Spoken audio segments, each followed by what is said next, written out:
How to remove mention on Instagram story after posting.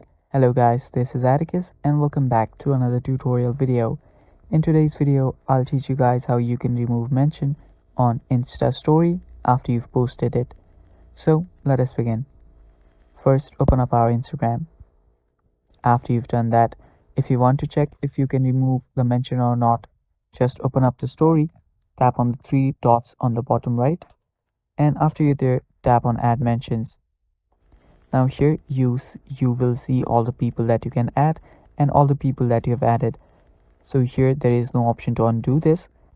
So the only way you can remove mention on Instagram story by simply deleting the story itself.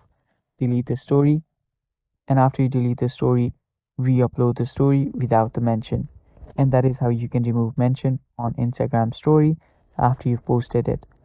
And that is all for this video guys. I hope this video helped you. If it did, leave a like down below and stay tuned for more upcoming tutorial videos.